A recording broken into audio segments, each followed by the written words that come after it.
Hello everyone. हमारा पहला lecture है लेक्चर फर्स्ट में हमारा पहला जो टॉपिक है वो है बायो रेमिडिएशन, जिसको हम जैव उपचार भी कहते हैं।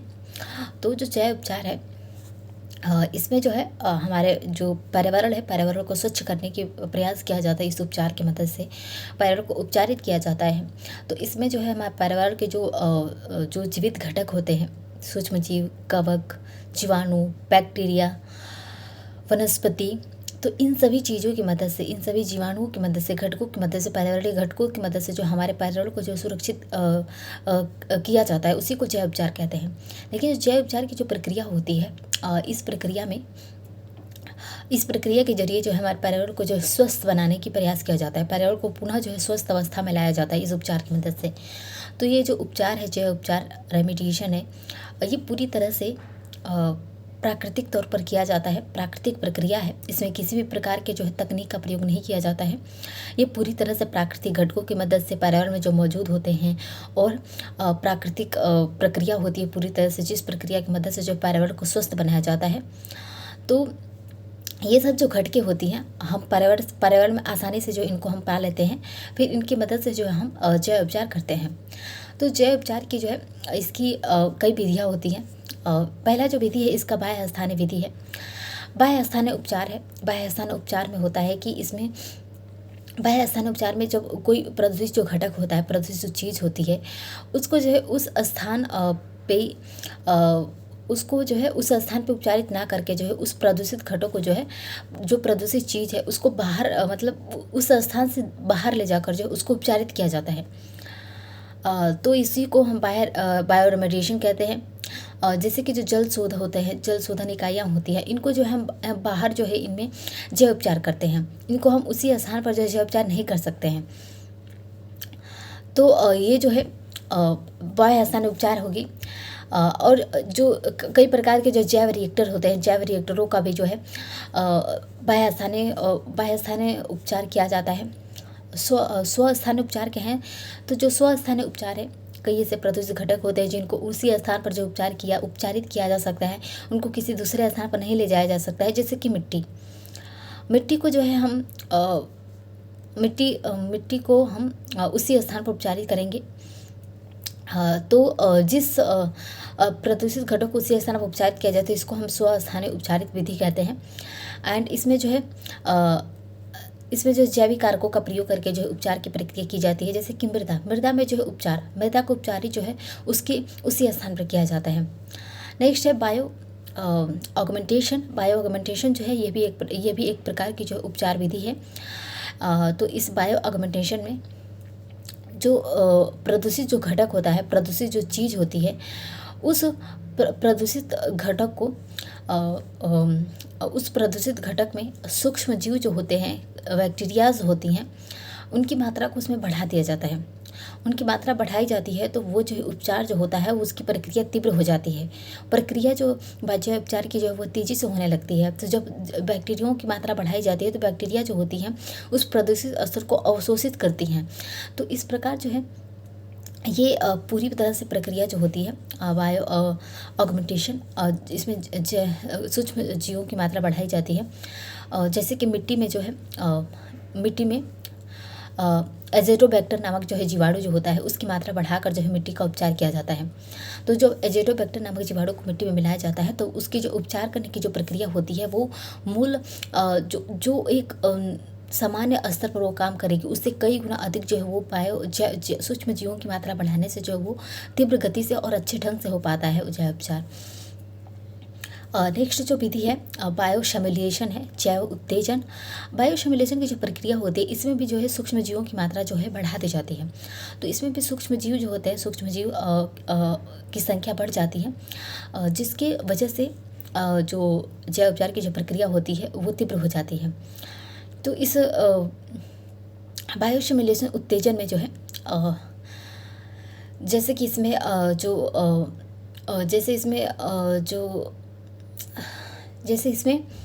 जो मिट्टी है, मिट्टी में कंपोस्ट की मात्रा को बढ़ाई जाती है। कंपोस्ट यानी खाद की मात्रा को बढ़ा दी जाती है तो जैव उपचार बहुत अच्छे ढंग से हो पाता है। तो कंपोस्ट जो होता है वो भी एक प्रकार का जो जैव उपचार का जो है कार्य करता है। तो उस प्रकार कंपोस्ट की मात्रा बढ़ाकर जो है जैव उपचार का कार्य जो है तेजी से किया जा सकता है। एंड तो इसी प्रकार की जो है जैव उपचार में जैसी प्रकार की प्रक्रियाएं होती हैं। एंड नेक्स्ट है फाइटो रेमेडिएशन। फाइटो रेमेडिएशन में जो है इसमें जो है जो प्रदूषित घटक होते हैं उस प्रदूषित घटकों को जो जैव उपचारित करने के लिए उसमें जो है कवक की जो मात्रा होती है, कवक की मात्रा को बढ़ा दी जाती है। तो जब इसमें कवक की मात्रा को बढ़ाई जाती है तो ये जो प्रक्रिया होती है बहुत अच्छे ढंग से और बहुत अच्छे ढंग से हो पाती है। और जो कवक होते हैं, कवक उस प्रदूषित घटक में उपस्थित हानिकारक जो तत्व होते हैं उन सभी को जो है निष्क्रिय कर देते हैं। तो उस जो है प्रदूषित घटक में जो हानिकारक एंड जो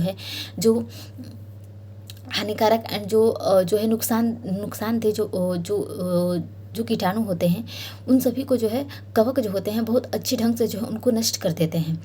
उनकी जो सक्रियता होती है उसको कम कर देते हैं। तो इस प्रकार जो कवक की मात्रा बढ़ाकर जो है अच्छे ढंग से कवक की मात्रा को बढ़ा दिया जाता है। एंड इस प्रकार पूरी ये जो प्रक्रिया होती है पूरी कवक के द्वारा कराई जाती है।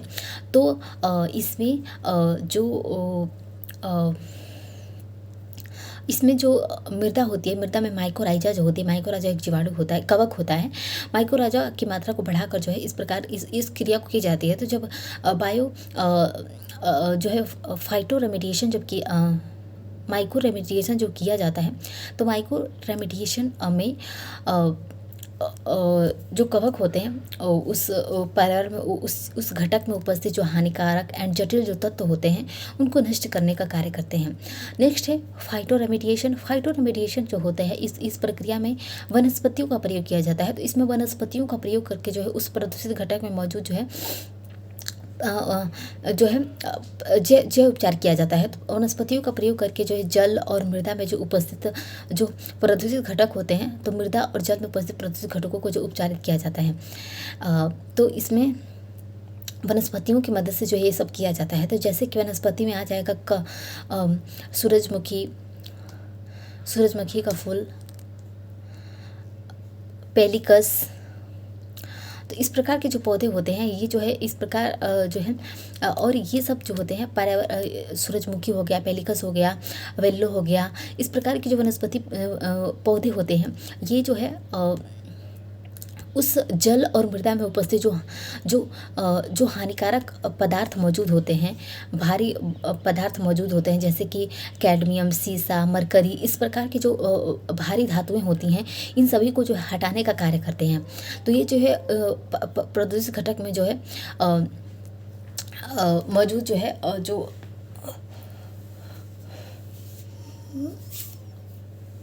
प्रदूषित घटक में मौजूद जो है हानिकारक तत्वों को, जो हानिकारक भारी धातुओं को, जो है भारी पदार्थों को ये हटाने में जो है मदद करती है ये वनस्पतियाँ, मुख्य रूप से सूरजमुखी।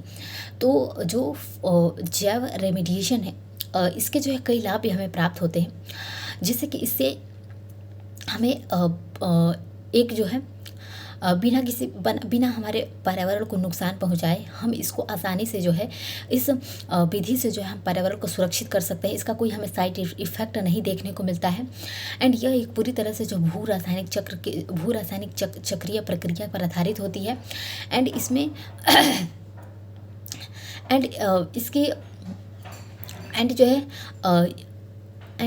इसमें इसकी जो है अन्य विधियों की तुलना, जैव उपचार की अन्य विधियों की तुलना की बात करें तो इसमें जो है बहुत ही अधिक जो है समय लेने वाली नहीं होती है, समय लेने वाली होती है। एंड इसमें जो है बाकी सभी विधियों की तुलना में जो है जैसे कि हम कई तरह से जैव उपचार कई तरह से हम पर्यावरण को सुरक्षित कर सकते हैं, जैसे कि तकनीक की मदद से और अन्य चीज़ों से। तो लेकिन इससे जो है हम बहुत प्रभावी ढंग से और बहुत जो है अच्छे ढंग से जो है पर्यावरण को सुरक्षित बना सकते हैं। तो इसके हमें फ़ायदे और भी हैं, जिससे कि इससे फ़ायदा ही मिलता है कि इससे जो है पर्यावरण के अनुकूल ये विधि है, क्योंकि पूरी तरह से प्राकृतिक तौर पर जो है अपनाई जाती है, प्राकृतिक पर की जाती है। इसकी जो है इसको करने की जो लागत होती है वो अन्य विधियों की अपेक्षा करे जो है कम मानी जाती है, कम होती है। एंड ये पूरी तरह से प्राकृतिक प्रक्रिया होती है। इस वजह से जो इसमें हमें कोई जो है अन्य जो है अन्य इसमें सहायक की आवश्यकता नहीं पड़ती है। एंड इसका जो है मुख्य बात ये है कि इसको हम पुनः उपयोग में ला सकते हैं। इसका पुनः उपयोग में लाकर जो है इसका हम प्रयोग कर सकते हैं। तो इसके जो कई प्रकार के नुकसान भी मिलते हैं, क्योंकि जो नुकसान की बात करें तो इसमें जो है ये कोई बड़ा क्षेत्र को जो है उपचारित नहीं कर सकता है, क्योंकि जो है बड़ा क्षेत्र को उपचारित नहीं कर पाएगा, क्योंकि बड़ा क्षेत्र को उपचारित नहीं कर पाएगा ये, क्योंकि ये पूरी तरह से जो प्रक्रिया होती है बहुत कम क्षेत्रफल में की जाती है। एंड काफ़ी जैव उपचार की जो प्रक्रिया होती है काफ़ी समय लेने वाली होती है। तो इस वजह से जो काफ़ी समय लेने वाली होती है और बहुत धीमी प्रक्रिया होती है। एंड इसमें जो है कई प्रकार की पर्यावरणीय आवश्यकताएं पड़ती हैं, जैसे कि जीवाणु, कवक, फंजाई, बैक्टीरिया, इन सभी की जो हमें आवश्यकता पड़ती है। एंड इससे जो है पुनः जो है उस घटक जिस घटक को जैव उपचारित किया गया है उस घटक में पुनः जो है प्रदूषित होने की जो है संभावना रहती है। तो ये इसका जो है कुछ चुनौतियाँ होती हैं, नुकसान होते हैं। एंड उदाहरण की बात करें तो जैसे हिरोशिमा जापान में पेट्रोलियम का जो रिसाव हुआ था, उस रिसाव जब हुआ था तो उस समय जो है जो वातावरण था उस वातावरण में बैक्टीरिया की मात्रा को बढ़ाया गया था। बैक्टीरिया की मात्रा को बढ़ाकर जो प्रदूषित स्तर को कम करने का, जैव उपचारित करने की जो है कार्य किया गया था। एंड इसका प्रयोग जो औद्योगिक कचरे होते हैं, जो कंपनियां होती हैं, जो कंपनियों के जो कचरे होते हैं, उन कचरों को जो है ये जैव उपचारित करने का कार्य करती हैं। एंड इससे जो है जो भारी धातुएं होती हैं, जैसे सूरजमुखी का प्रयोग करके जो है मिट्टी में से सीसा, मरकरी, कैडमियम, इस प्रकार के जो भारी धातुओं को हटाया जा सकता है।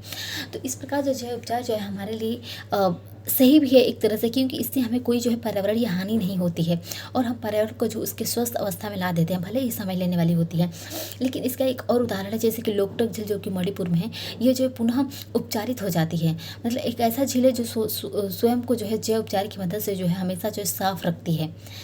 तो इस प्रकार जो बायो रेमेडिएशन या जैव उपचार जो है हमारे दैनिक जीवन की जो आवश्यकताएं होती हैं, दैनिक जो हमारे जीवन जीने के लिए जो ज़रूरी होता है उस प्रकार के वातावरण जो है प्रदान करने में सहयोगी होती हैं। तो इसका प्रयोग जो हम इसका प्रयोग हम कर सकते हैं, भले ही ये जो है समय लेने वाला हो, लेकिन ये जो है इसका कोई हमें साइड इफ़ेक्ट नहीं देखने को मिलता है।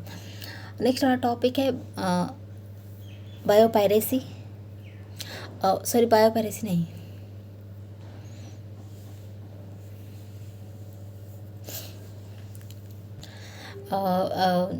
बायोपायरेसी नहीं और बायो प्रोस्पेक्टिंग जो है ये जो पूरी प्रक्रिया होती है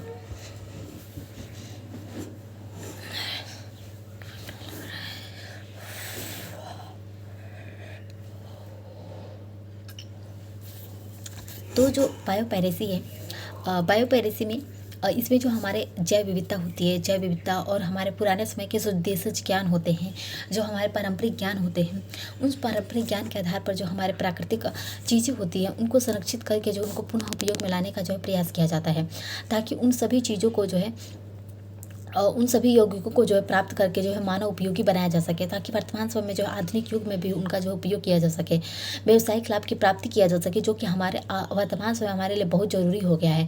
क्योंकि हम वर्तमान समय में बस दवाइयों पर निर्भर रह रहे हैं, ना कि हम अपने पारंपरिक ज्ञान का प्रयोग करके जो है प्राकृतिक चीज़ों से, प्राकृतिक यौगिकों से जो है अपने आप को जो है बचाने की कोशिश कर रहे हैं। तो इस वजह से जो है इस बायो पर्सपेक्टिव जो वर्तमान समय में जो है देखा जाए तो ये काफ़ी जो है महत्वपूर्ण मुद्दा बन जाता है, क्योंकि जैव विविधता की मदद से और इसकी बात करें तो जैसे कि परंपरागत ज्ञान का अर्थ होता है, जैसे कि हमारा जो पुराने समय का जो हल्दी में एंटीसेप्टिक गुण पाया जाता है। तो पहले के लोग जो थे वो हल्दी का बहुत अधिक प्रयोग करते थे, लेकिन देखा जाए तो वर्तमान समय में जो हल्दी का उतना ही महत्व है औषधीय प्रयोग में, जितना कि मतलब ये जो है पुराने समय से ही चलता आ रहा है हल्दी का प्रयोग जो है। तो धीरे धीरे जो ये वर्तमान में भी हल्दी हल्दी और तुलसी के जो पौधे होते हैं, इनकी जो है काफ़ी महत्ता होती है औषधीय निर्माण में। लेकिन कई ऐसे जो अफ़वाह होते हैं फैल जाते हैं, जैसे कि शादियों में जो हल्दी लगाई जाती है, हल्दी लगाने की एक रस्म होती है, तो ये इसको लोग जो है एक रस्म की तरह, हल्दी को एक रस्म की तरह जो अपना रहे हैं। लेकिन पहले ऐसा नहीं था कि इसको रस्म की तरह लिया जाता था। हल्दी का ये है कि हल्दी लगाने से जो है हमारे लिए जो है अच्छा माना जाता है। हमें जो हमारी रक्षा करता है, एंटीसेप्टिक गुण होता है हल्दियों में। तो इस वजह से जो है शादियों में भी हल्दी रस्म किया जाता है, ताकि जो है जो दूल्हे दुल्हन होते हैं उनको हल्दी लगाया जाए, तो वो जो है उनकी रक्षा हो सके। क्योंकि पुराने समय में जो है हल्दी का प्रयोग जो है लोग हर काम में करते थे। तो वर्तमान समय में हल्दी को एक हल्दी रस्म के रूप में लिया जाता है शादियों में, ना कि इसका हर जगह प्रयोग किया जा रहा है।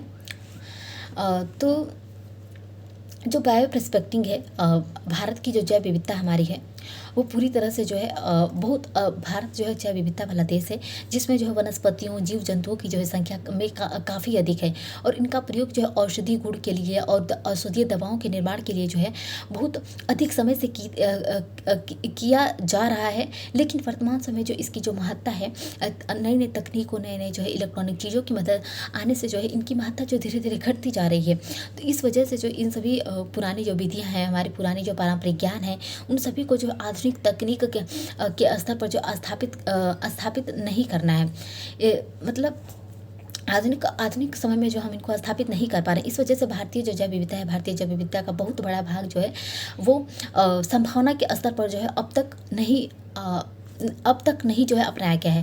तो इस वजह से बायो प्रोस्पेक्टिव ये है कि हमारे जो पारंपरिक ज्ञान है उसको संभावना के स्तर पर अपनाया जाए, वर्तमान समय में उनको वैसे ही महत्ता दी जाए, ताकि हमारी जो जैव विविधता है, जैव विविधता को जो जैव विविधता के जो घटक होते हैं, वनस्पति जो होते हैं, उनके जो है प्रयोग किया जा सके, और इस वजह से हम अपने परंपरागत ज्ञान को जो है अपना पाएँ।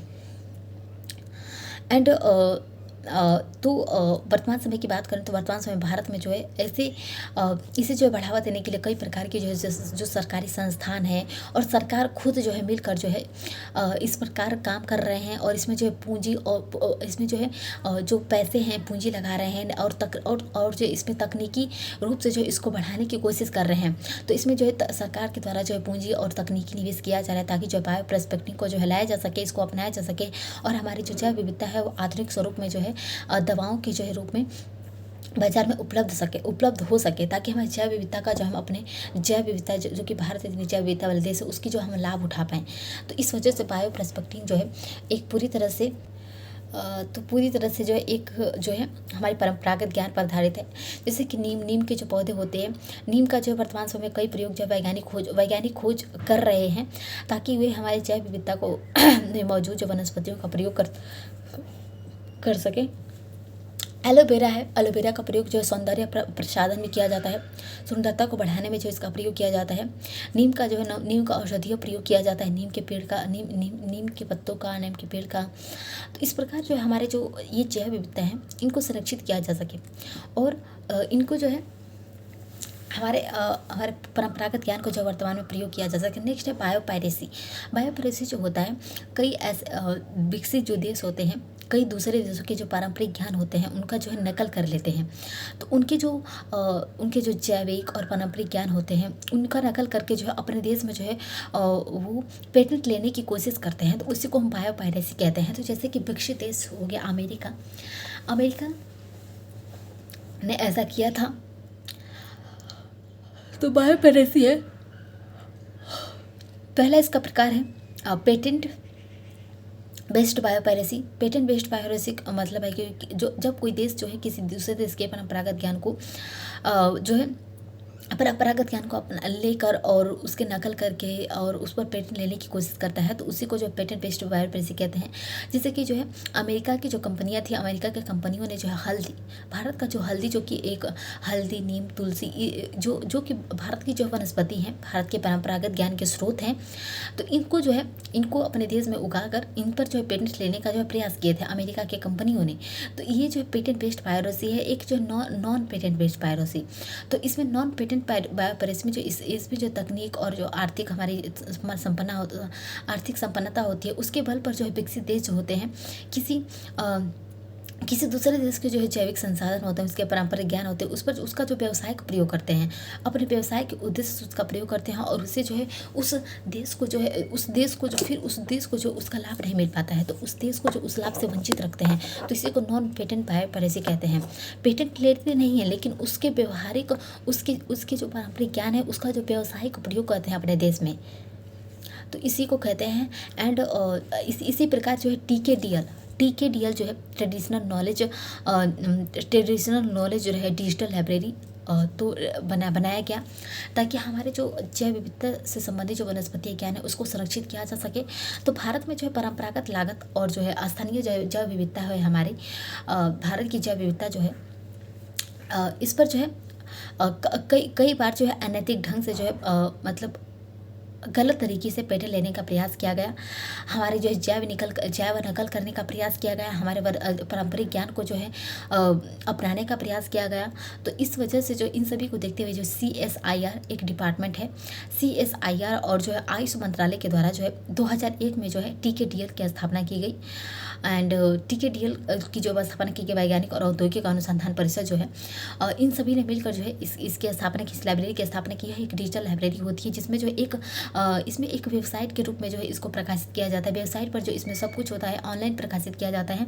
एंड इस पर जो है आयुर्वेदिक, यूनानी, सिद्धा, योगा, इन सभी जो हमारे जो आयुर्वेदिक जो ज्ञान है, इन सभी को जो है परंपरागत ज्ञान के द्वारा प्रकाशित किया जाता है। तो इस पर जो प्रकाशित जो सूचनाएं होती हैं वो WIPO वर्ल्ड जो है इंटरप्रेट जो है प्रॉपर्टी ऑर्गेनाइजेशन जो है वीपो जो है एक संगठन है।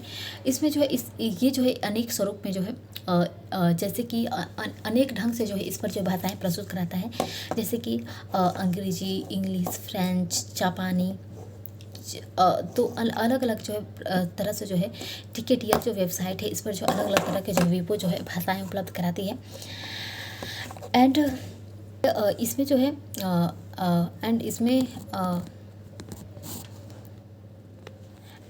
जो TKDL है, इसमें हमारे जो परंपरागत ज्ञान है इसमें जो कई प्रकार के ऐसे जो इसमें वनस्पतियों को और पौधों को जो संरक्षित किया गया है, जो कि हमारे जो है इसमें जो है योग मुद्रा के रूप में जो है इसमें प्रकाशित किया गया, इसमें संरक्षित किया गया कई प्रकार के ऐसे पौधों और वनस्पतियों को। तो TKDL जो है एक ओपन सोर्स लाइब्रेरी होती है, जिस पर जो उपलब्ध सूचनाएं जो होती हैं वो मुक्त अवस्था में उपलब्ध होती हैं, और हमारे परंपरागत ज्ञान के संदर्भ में जो आधुनिक जो अनुसंधान होता है, आधुनिक अनुसंधान को बढ़ावा देने का जो ये कार्य करती हैं। तो TKDL जो है हमारे जो वनस्पति, हमारी जैव विविधता है, उसको संरक्षित करने के उद्देश्य से जिसको लाया गया। तो इसी प्रकार जो नेक्स्ट IPR पढ़ेंगे, बौद्धिक संपदा अधिकार पढ़ेंगे, IPR इंटेलेक्चुअल जो प्रॉपर्टी राइट्स। तो IPR में जो है हमारे IPR जो होता है हमारे किसी भी देश में जो है उसके जो है जो परंपरागत उसके जो वैज्ञानिक खोज होते हैं उन सभी को जो है संरक्षित करने के लिए जो है बौद्धिक संपदा अधिकार को लाया गया, ताकि आविष्कारकर्ता और जो है खोजकर्ता को जो है उसके जो है उसके योगदान का जो है उसका जो है अधिकार दिया जा सके। तो इस वजह से जो है बौद्धिक संपदा अधिकार में जो है पेटेंट, ट्रेडमार्क, कॉपीराइट, औद्योगिक डिजाइन और भौगोलिक संकेतक, इन सभी को जो है हम बौद्धिक संपदा अधिकार में इन सभी को लेते हैं। तो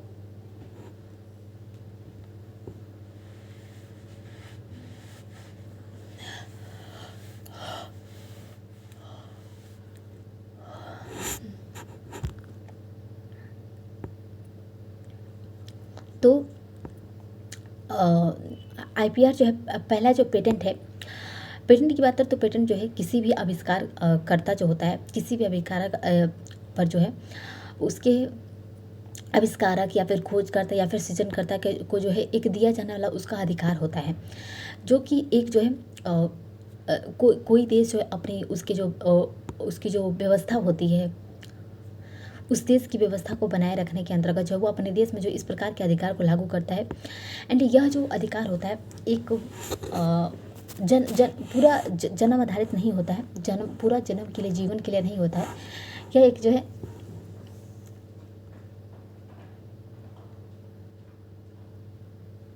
यह एक निश्चित समयावधि के लिए दिया जाता है, जैसे कि 20 वर्ष। कोई भी पेटेंट अधिकार जो है मैक्सिमम जो 20 वर्ष तक उसकी जो है वैधता होती है। तो जो भारत में जो है पेटेंट की बात करते हैं, भारत में पेटेंट की जो व्यवस्था है, इंडियन जो पेटेंट अधिनियम 1970 के द्वारा जो है संचालित की जाती है।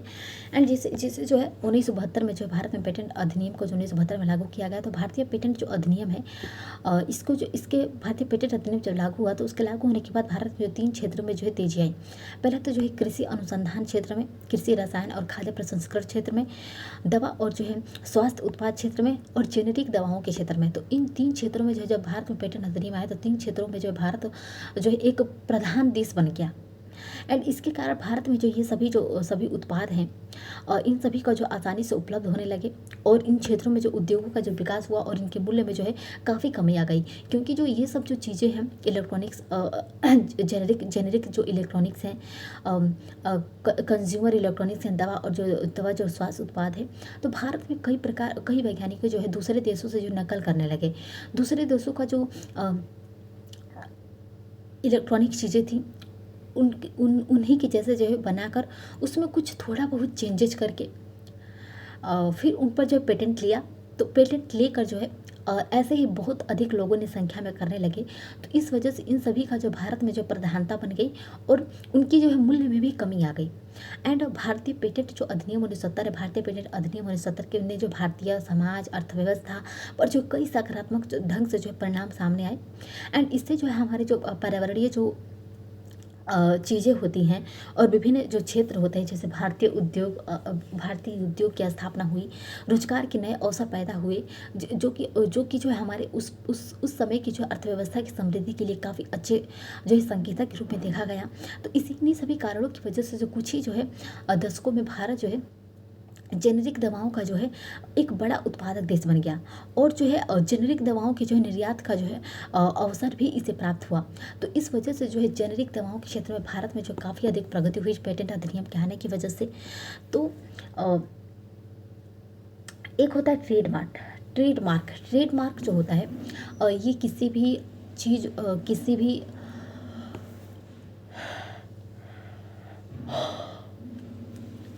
किसी भी प्रकार की चीज़ हो, चाहे वो कोई वस्तु हो, चाहे कोई ब्रांड का नाम हो, लोगो हो, नारा हो, स्लोगन हो, तो इस प्रकार की जो चीज़ें होती हैं मार्केट में, उनको जो है ट्रेडमार्क उनको कहा जाता है कि ट्रेडमार्क। जैसे कि नाइका जो है, नाइक का जो कंपनी है या फिर एडिडास है, इनको सभी को ट्रेडमार्क प्राप्त है। तो जब ट्रेडमार्क प्राप्त हो जाता है तो कोई भी चीज़ ब्रांडेड बन जाती है। ब्रांडेड चीज़ तभी बनती है जब उसको ट्रेडमार्क मिलता है, तभी वो जो है ट्रेडमार्क मिलता है, तभी उसको बाजार में जो एक अच्छी पहचान बनती है, और उसकी जो लाभ होता है, लाभ करने की क्षमता में वृद्धि हो जाती है। तो जो है जैसे कि एडिडास हो गया, नाइक, और उनको जो है एक स्लोगन, जैसे कि नाइक का जो है स्लोगन एक सही का टिक मार्क होता है। तो सही का टिक मार्क जो है वो जो है उसको ट्रेडमार्क प्राप्त है, उस सही के टिक का जो है उसको ट्रेडमार्क प्राप्त है, और उस सही के टिक से ही वो जाना जाता है नाइका, और उसके बाजार में जो है उसी से उसकी पहचान की जाती है उस ब्रांड की। तो इस प्रकार जो किसी भी ब्रांड को जो है ट्रेडमार्क दिया जाता है, तो उसकी पहचान में उसकी बाजार में एक ऐसी पहचान बनती है जो लोगों में जो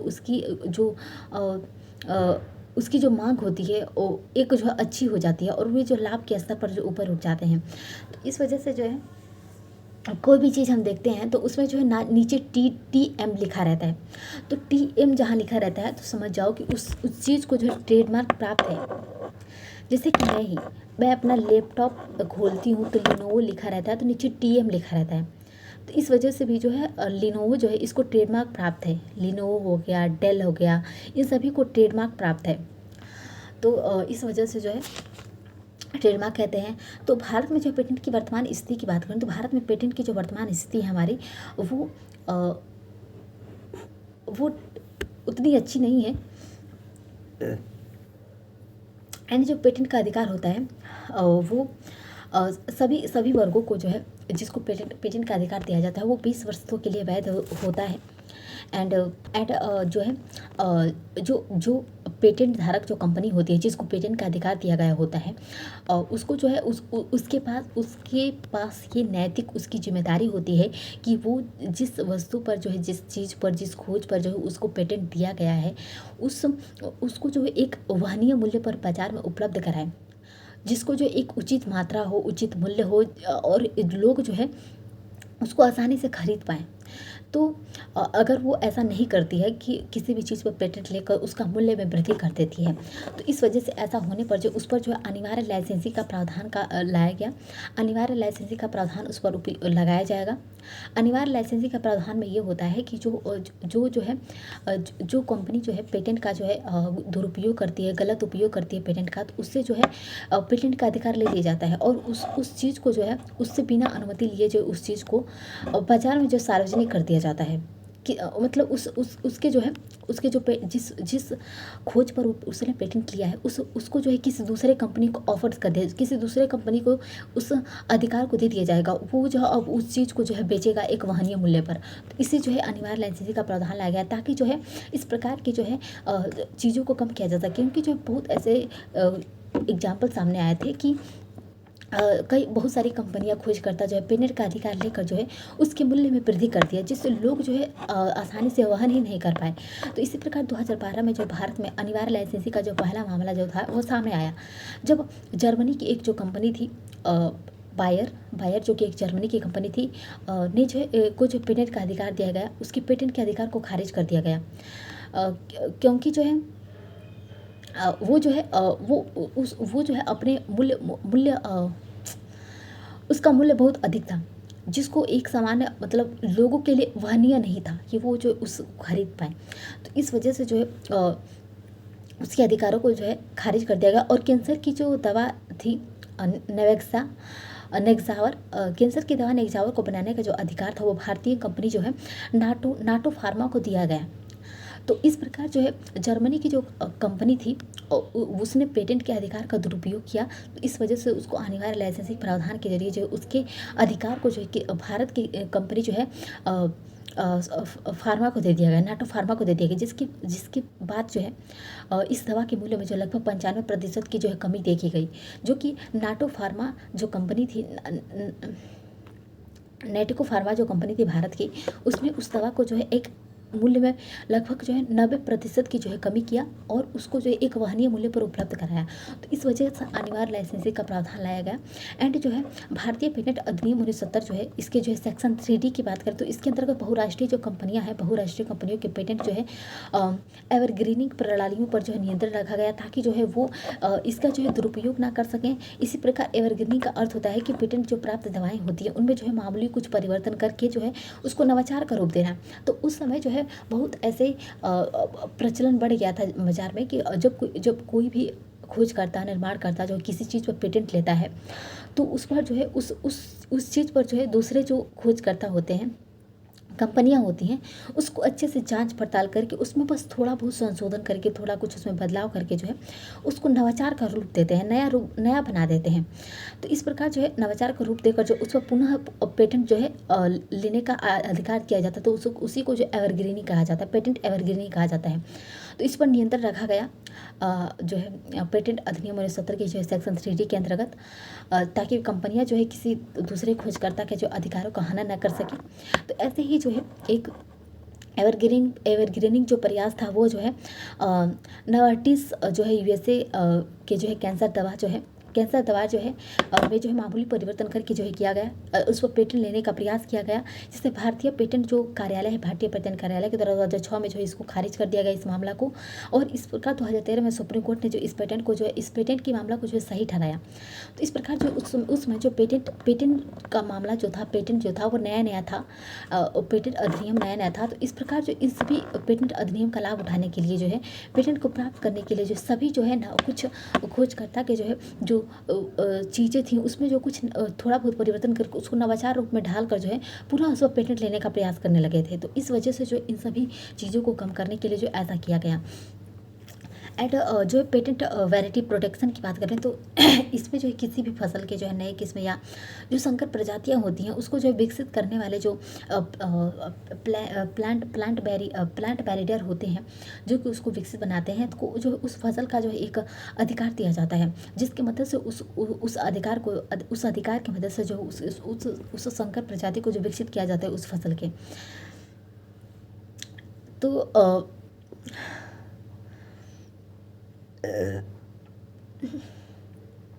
भारत में दवाओं के मूल्य नियंत्रण की बात करें तो भारत में दवाओं का जो मूल्य नियंत्रण है NPPA, नेशनल फार्मास्यूटिकल्स जो है प्राइसिंग अथॉरिटी।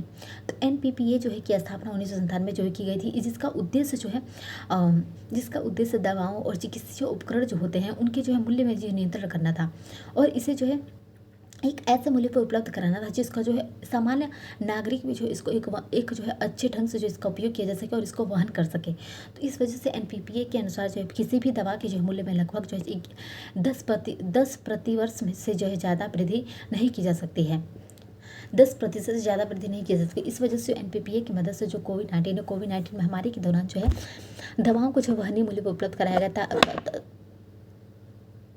वहनीय मूल्य पर उपलब्ध कराया गया और लोग जो है इसको आसानी से जो है इसका प्रयोग कर सकें।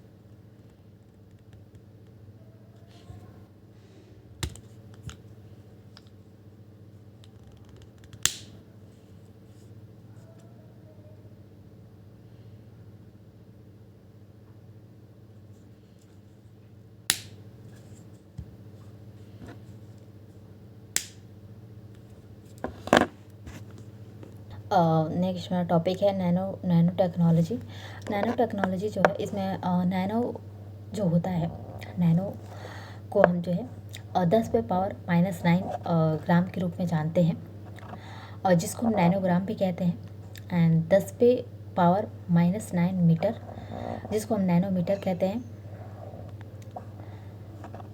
तो इस रूप में जो इसको जाना जाता है। एंड नैनो को होता है, नैनो का मतलब होता है बहुत छोटा कण, बहुत छोटा अणु या बहुत छोटा पदार्थ से जो हम इसको जानते हैं। तो नैनो मतलब बहुत छोटा, हमारे सोच से भी परे जो है छोटा अणु कण। एंड तो इसको जो है नैनो स्केल पर मापा जाता है। नैनो पैमाना जो होता है, नैनो पैमाना को जो है 1 नैनोमीटर से 100 नैनोमीटर के बीच जो है इसको जो है नैनोमीटर से जो है 1 नैनोमीटर से 100 नैनोमीटर के बीच जो बीच के आकार के जो है अणु या पदार्थ को जो है नैनो पैमाना के अंतर्गत जो रखा जाता है, जो कि 1 नैनोमीटर से 100 नैनोमीटर के बीच के होते हैं, उनको जो है नैनो पैमाना के अंतर्गत नैनो जो है इसके अंतर्गत रखा जाता है। इस पैमाने पर जो नैनो को मापा जाता है, नैनो कणों को मापा जाता है। एंड तो नैनो जो पैमाना होता है, नैनो पैमाने पर जो है कोई भी तत्व या फिर कोई पदार्थ, कोई अणु एक जो है नए प्रकार का जो गुण होता है, नए प्रकार की जो प्रक्रिया होती है वो जो प्रदर्शित करता है। एंड जो नैनो स्तर है, नैनो स्तर पर जो है प्राप्त जो विशिष्ट और जो है नए गुणधर्म होते हैं, उन सभी के आधार पर जो है मानव उपयोगी और जो है व्यावसायिक जो प्रयोग है, व्यावसायिक प्रयोग के लिए जो पदार्थों और प्रणालियों के जो है विकास को जो है नैनो तकनीक कहा जाता है। तो नैनो तकनीक जो होता है, नैनो तकनीक का इसके जो हम जनक के रूप में जो है रिचर्ड फीनमैन को मानते हैं। रिचर्ड जो फीनमैन है इन्होंने अपने एक लेक्चर में कहा था कि there's planetary room at the bottom. इससे ही जो है नैनो जो कण हैं, नैनो पदार्थ हैं, उनका जो है प्रचलन हुआ और उन्हीं का विकास। इस प्रकार जो है रिचर्ड फीनमैन को जो है नैनो टेक्नोलॉजी के जो जनक के रूप में जाना जाता है एंड इसको नोबेल पुरस्कार से भी सम्मानित किया गया था। तो नैनो स्तर है, नैनो स्तर पर जो है कार्य करने के लिए किसी भी जो है पदार्थ को, किसी भी कण को, किसी भी उपकरण को, उन सभी को जो है एक आधुनिक उपकरण की आवश्यकता होती है हमें किसी भी नैनो स्तर पर जो है प्रयोग करने के लिए, कार्य करने के लिए। तो इसमें जो है हमें 2 प्रकार के सूक्ष्मदर्शी जो है नैनो कणों का प्रयोग किया जाता है, नए तकनीक के विकास में सहायक होते हैं। पहला तो है एटॉमिक फोर्स माइक्रोस्कोप और दूसरा जो है स्कैनिंग जो है टर्निंग माइक्रोस्कोप। तो इन दोनों को जो है नैनो टेक्नोलॉजी के जो है देखिए इन दोनों का प्रयोग किया जाता है। तो नैनो तकनीक को जो पदार्थ विज्ञान के अंतर्गत जो इसको रखा जाता है एंड जो है यह एक जो है सामान्य तकनीक होती है जो मानव जीवन के जो हर एक क्षेत्र में जो है कार्य करने में सक्षम है एंड जो हर एक क्षेत्र को, मानव जीवन के हर एक क्षेत्र को प्रभावित करती है और मानव जीवन के हर एक क्षेत्र को जो है उसकी गुणवत्ता में वृद्धि करेगी। तो इस वजह से नैनो जो तकनीक है हमारी जो जीवन है, हमारे जीवन के हर क्षेत्र में इसका प्रयोग वर्तमान में किया जा रहा है, जो कि हमारे जीवन की गुणवत्ता को बढ़ाने में, हमारे जीवन शैली के, हमारे जीवन स्तर को बढ़ाने में जो काफ़ी जो है सहायक है। एंड जो नैनो जो तकनीक है इसके सिद्धांत की बात करें तो नैनो जो स्तर है, नैनो स्तर पर किसी भी पदार्थ में जो है नए प्रकार के जो गुणधर्म प्रकट हो जाते हैं, जिसके जो है कई कारण होते हैं। उस नए गुणधर्म को, नए जो है गुण के प्रकट होने के कई कारण होते हैं। जैसे कि नैनो स्तर पर जो परंपरागत भौतिकी का ज्ञान है, परंपरागत भौतिकी का नियम लागू नहीं होता है, इस पर जो है क्वांटम भौतिकी का नियम लागू होता है। क्वांटम भौतिकी के नियम जो इसको प्रभावित होती है, जिसके जो नियम होते हैं परंपरागत भौतिकी से भिन्न होता है। तो इस वजह से नैनो जो है क्वांटम भौतिकी के नियमों से प्रभावित होती है और नैनो पैमाने पर जो किसी भी पदार्थ का जो है उसके जो प्रति इकाई जो क्षेत्रफल होता है, प्रति इकाई आयतन जो होता है, उसके प्रति इकाई आयतन के जो सतही क्षेत्रफल का जो मान होता है वो बढ़ जाता है, जिसके फलस्वरूप जो उसके परिवेश में ऊर्जा और ऊष्मा का जो है नियमन प्रभावित होता है एंड इस सभी के कारण जो है और पदार्थ की जो है भौतिक अवस्था में जो है उसमें परिवर्तन होने लगता है। तो इस वजह से उसका जो पदार्थ का जो भौतिक अवस्था होता है, उसका क्षेत्रफल होता है, उसमें जो परिवर्तन होता है। इस प्रकार नैनो पैमाना जो है, जैसे कि नैनो पैमाने पर जो है सोना को जो है द्रव में बदला जा सकता है। तो इसी प्रकार जो सतही क्षेत्रफल का मान बढ़ने पर जो पदार्थ की जो रासायनिक अभिक्रिया करने की क्षमता होती है वो बढ़ जाती है तथा पदार्थ के जो रासायनिक गुण होते हैं, रासायनिक गुणों में परिवर्तन होने लगता है और उसके जो है सभी प्रकार के गुण जो है अपने मूल स्थान से जो है परिवर्तित हो जाते हैं। इस प्रकार जैसे कि नैनो पैमाने पर जो है प्लैटिनम जैसे जो धातु होता है, प्लैटिनम जैसे अभिक्रियाशील जो धातु होता है उत्प्रेरक की तरह जो है कार्य करने लगता है जब वो नैनो स्तर पर उसका प्रयोग किया जाता है। तो इस वजह से नैनो जो कण होते हैं, नैनो स्तर पर किसी भी पदार्थ का प्रयोग करने से उसके जो है सतही क्षेत्रफल का जो मान होता है उसमें जो एक नए प्रकार के गुणधर्म प्रकट होता है।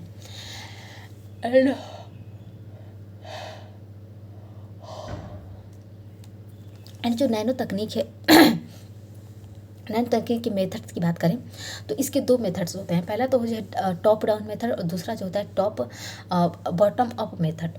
तो टॉप डाउन मेथड की बात करें तो यह जो अधिक समय लेने वाला होता है और इसमें जो है बहुत तकनीकी निवेश की भी आवश्यकता होती है टॉप डाउन में एंड जो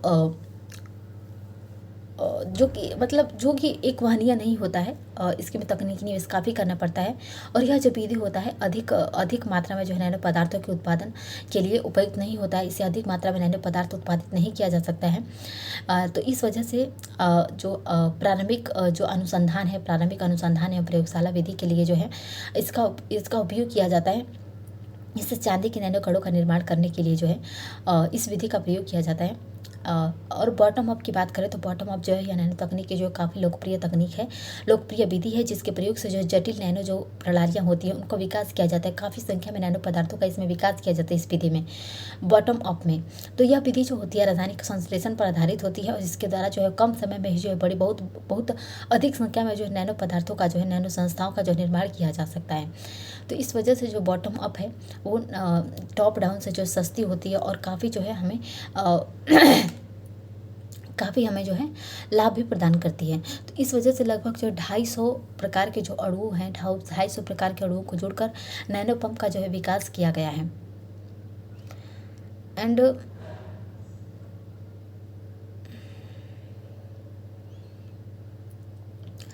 तो वर्तमान समय में जो है बॉटम अप जो है नैनो विधि का प्रयोग करके, मेथड्स का प्रयोग करके ही जो है नए नए प्रकार के जो नैनो पर आधारित जो चीज़ें हैं उनको बनाया जाए, जैसे nano car and nano TV. तो हर चीज़ जो है नैनो का प्रयोग करके बनाया जा सकता है बॉटम अप मेथड से। नैनो जो पदार्थ होते हैं वो 2 प्रकार के होते हैं, एक तो कार्बनिक, एक दूसरा अकार्बनिक। कार्बनिक जो नैनो पदार्थ होते हैं इसमें जो है graphene, carbon nano tube and fluorine, ये 3 जो है कार्बनिक नैनो पदार्थ होते हैं। और जो है जो नॉन कार्बनिक नैनो पदार्थ की बात करें तो इसमें जो है सिल्वर नैनो क्रिस्टल जो कि जीवाणु रोधी होते हैं, एल्युमिनियम जो है सिलिकेट जो कि खरोच रोधी होती है, एंड एक टाइटेनियम जो है ऑक्साइड जो कि यूवी रोधी होती है, और प्लेटिनम जो है नैनो पार्टिकल्स। तो इस प्रकार जो नैनो जो पदार्थ होते हैं हमारे 2 प्रकार के, कार्बनिक और अकार्बनिक 2 प्रकार के जो है 2 प्रकारों में आधारित होते हैं। तो कार्बनिक पदार्थों की बात करें तो पहला जो है फ्लोरीन है, एंड जो है कार्बन के अपरूप की बात करें, कार्बन की तो ये जो 2 प्रकार के होते हैं, एक तो जो है प्राकृतिक होते हैं, एक जो है मानव के द्वारा बनाए गए होते हैं। तो जो प्राकृतिक होते हैं, प्राकृतिक में डायमंड, ग्राफील, ग्रेफाइल जो है कोल, फ्लोरीन, ये जो है प्राकृतिक तौर पर हमें उपलब्ध होते हैं। मैन मेड में जो होता है ग्राफीन आ जाता है, ग्रेफीन आ जाता है, और कार्बन नैनो ट्यूब, ये जो है मानव के द्वारा बनाए गए जो है नैनो पदार्थ, कार्बनिक नैनो पदार्थ होते हैं। तो कार्बनिक नैनो पदार्थ की जो संरचना की बात करें तो पहला जो ग्राफीन है, ग्राफीन जो है यह जो है कार्बन पर आधारित जो है कार्बन षटकोण की जो एक परत होती है, मतलब कार्बन के षटकोण संरचना में जो है यह षटकोण संरचना के द्वारा से बनाई गई होती है। एंड ये जो होती है इसमें जो है प्रत्येक कार्बन जो होता है, प्रत्येक कार्बन 3 अन्य कार्बनों से जो है जो सहसंयोजी संबंध होता है, एक्सेल जो है बॉन्ड, तो सहसंयोजी बंधन के द्वारा जो ये जुड़े होते हैं तीनों कार्बन, तथा प्रत्येक कार्बन के पास जो एक जो है इलेक्ट्रॉन मुक्त अवस्था में जो है पाया जाता है। तो दो कार्बन तो आपस में जो है सहसंयोजी बांध के जुड़े होते हैं, लेकिन एक जो है इलेक्ट्रॉन जो है मुक्त अवस्था में पाया जाता है, प्रत्येक कार्बन में एक इलेक्ट्रॉन मुक्त अवस्था में पाया जाता है ग्राफीन में।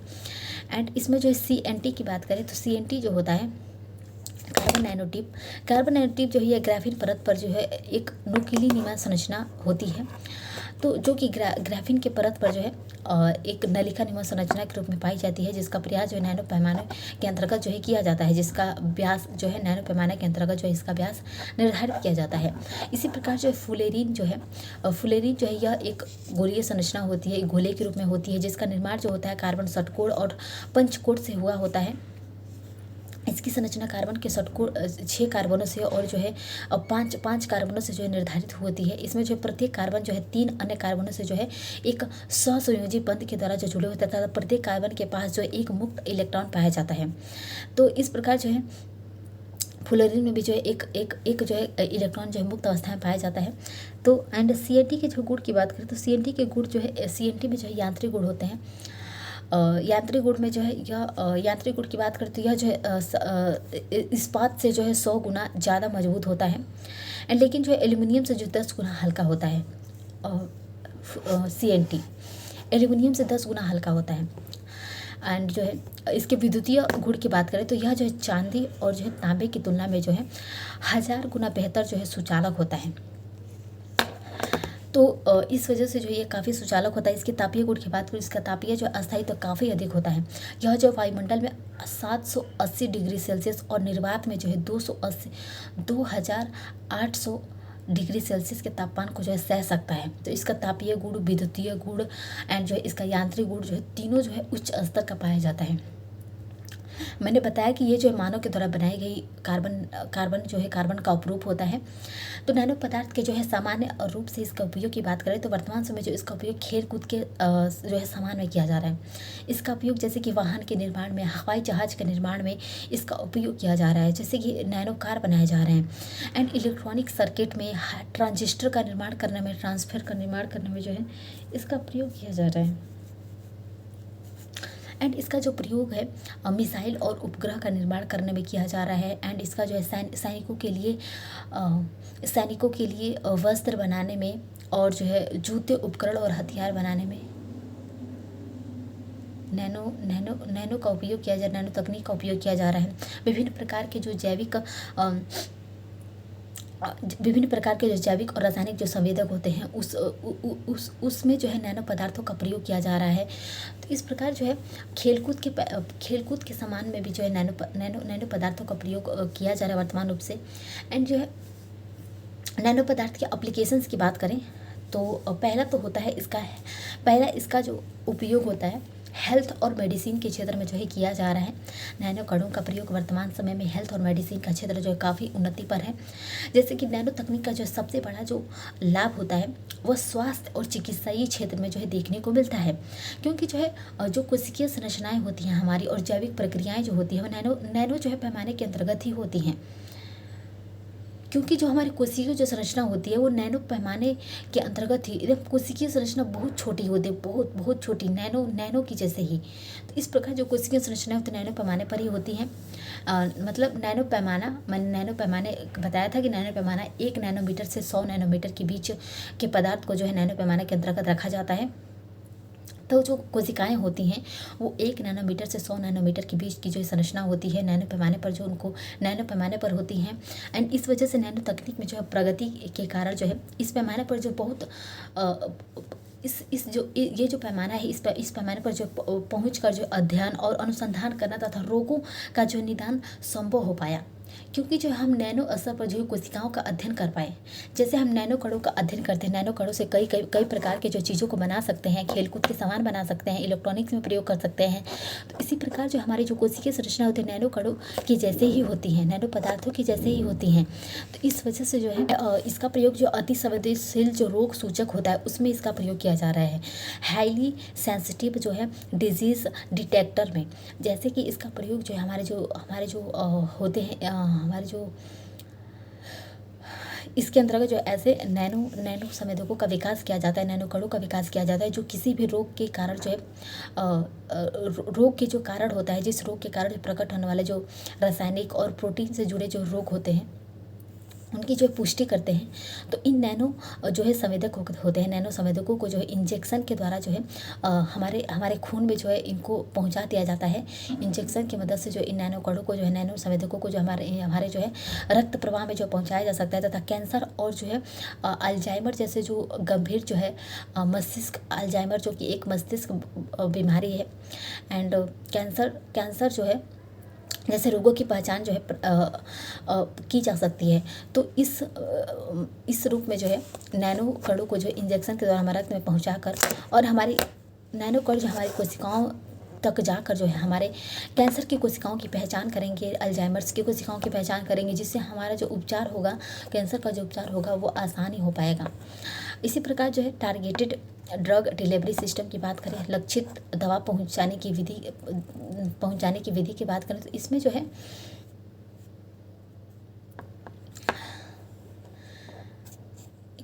तो इसमें नैनो संवेदकों के साथ जो इसमें कैंसर कोशिकाओं और रोगाणुओं को जो है नष्ट करने के लिए इसमें जो उपयुक्त दवाओं का जो संयोजन किया जा सकता है। तो इसमें जो है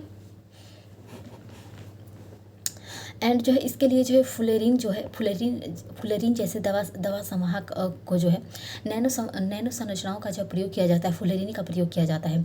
तो यह जो प्रणाली होती है बिना किसी जो कुप्रभाव के बीमार जो कोशिकाएं होती हैं, हमारी बीमार कोशिकाओं को जो है और रोगाणुओं को जो है नष्ट कर देती हैं। तो इस प्रकार जो है कैंसर की जो कोशिकाएँ होती हैं हमारे जो नैनो जो कड़े होती हैं, नैनो संवेदकों होते हैं, नैनो संवेदकों के साथ जो कैंसर कोशिकाओं और रोगाणुओं को जो नष्ट करने के लिए जो है दवा का समायोजन किया जाता है, बनाया जाता है। जैसे कि जैसे कि कार्बेनर यूनिव, जो कि वैसे मैंने जो है हमारी जो रक्त प्रवाह होती है, रक्त प्रवाह में उपस्थित कैंसर की कोशिकाओं की पहचान को जो है नष्ट करने वाली नैनो प्रणाली का जो विकास किया गया, ताकि हमारे जो है कैंसर कोशिकाओं को पहचान करके जो है हमारे कोशिकाओं को नष्ट भी कर सके। तो इस प्रकार जो नैनो कणों को जो है, नैनो संवेदकों को जो है हमारी ब्लड के द्वारा जो है हमारे बॉडी में पहुंचाया जाता है और कैंसर की कोशिकाओं की पहचान की जाती है। तो इसी प्रकार DRDO और IISc ने जो संयुक्त रूप से जो नैनो संवेदक पर जो आधारित टाइफाइड जांच किट का जो विकास किया है, जो कि हमारे टाइफाइड बुखार की जो जांच करेगा नैनो स्तर पर। इसी प्रकार जो इसका जो है ईसू जो है इसका ईसू इंजीनियरिंग की बात करें तो जो है जो है जो है फिनबेंग जो स्कूल ऑफ मेड जो कि अमेरिका में है, कि वैज्ञानिकों ने जो है नैनो पदार्थ का उपयोग जो जेल का विकास किया, जो कोशिकाएं विभाजन के घाव को जो तेजी से भर सकता है। तो ये जो है जो जेल है, जेल से द्वारा हमारी कोशिकाएं जो विभाजित होती हैं, तो यह कोशिकाओं के जो लक्षण होते हैं, कोशिकाओं के लक्षणों में बदलाव कर सकता है और प्लास्टिक सर्जरी का जो है विकल्प भी बन सकता है। तो इस प्रकार जो नैनो स्तर का जो है हमारे प्लास्टिक सर्जरी तक में जो है इसका उपयोग किया जा सकता है। एंड जो है एंटी माइक्रोबियल ड्रेसिंग की बात करें, एंटी माइक्रोबियल ड्रेसिंग में इसका प्रयोग किया जा सकता है। जैसे कि इन नैनो पदार्थों में जो है चांदी के नैनो कणों का जो प्रयोग किया जाता है और जो है जो जीवाणुओं को जो है नष्ट कर संक्रमण की संभावना को जो है कम कर देता है। एंड जो है जो नैनो तकनीक है, नैनो तकनीक का जो पर्यावरण सुरक्षा में जो इसका प्रयोग किया जा रहा है, पर्यावरण को सुरक्षित करने में, स्वास्थ्य के क्षेत्र में तो है ही, इसका जो पर्यावरण के क्षेत्र में भी नैनो तकनीक का प्रयोग को देखें, बात करें तो ग्रीन हाउस गैस के उत्सर्जन में जो है कमी की जा सकती है नैनो पदार्थों का प्रयोग करके। जैसे कि ग्रीन हाउस गैसों के उत्सर्जन को जो कम करने के लिए नैनो सोलर सेल और जो है फ्यूल सेल, तो नैनो सोलर सेल और फ्यूल सेल का जो प्रयोग किया जाएगा हमारे ग्रीन हाउस गैस उत्सर्जन को कम करने के लिए। जैसे कि नैनो सोलर सेल की बात करें तो नैनो सोलर सेल जो है यह ग्राफीन और CNT पर आधारित होगा। तो यह ग्राफीन और CNT पर आधारित होगा और नैनो सोलर सेल, और यह जो है साधारण प्रकाश के साथ साथ एक जो है साधारण प्रकाश के साथ अवरक्त किरणों से भी ऊर्जा की प्राप्ति की जा सकती है। तो जो अवरक्त किरणें होते हैं, अवरक्त यानी प्रकाश से जो अवरक्त किरणें आती हैं पृथ्वी पर, उनसे भी जो है प्राप्ति की जा सकती है और साधारण प्रकाश के साथ साथ अवरक्त किरणों से भी ऊर्जा की प्राप्ति इसमें की जा सकती है। और यह जो है इसके जो है आंतरिक जो प्रतिरोध होता है, आंतरिक प्रतिरोध का मान जो है बहुत कम होगा और इसमें जो है और चालकता जो है इसकी अधिक होगी और फलस्वरूप यह ऊर्जा जो है ऊर्जा दक्ष प्रणाली होगी, क्योंकि जो है इसमें जो है सूर्य के आंतरिक जो ऊर्जा स्रोत होते हैं, आंतरिक ऊर्जा स्रोत की मदद से जो है इसमें जो ऊर्जा का प्रयोग किया जाएगा। एंड इसमें ग्राफीन की जो पतली परत होगी, पतली परत का उपयोग किया जाएगा नैनो सोलर सेल में, और इसके फलस्वरूप भविष्य में जो इसकी लागत बहुत कम हो जाएगी अगर हम इसमें जो है नैनो सोलर सेल में जो है ग्राफीन के पतली परत का प्रयोग करें तो इसके जो है इसे जो है चादर की तरह जो है बिछाया जा सकता है। एंड यह जो है पेंट की तरह जो है दीवारों में लगाया जा सकता है या जो है इसको रखना आसान होगा। तो इस प्रकार जो है हम नैनो सोलर सेल का प्रयोग में जो है ग्राफीन और CNT का प्रयोग करते हैं।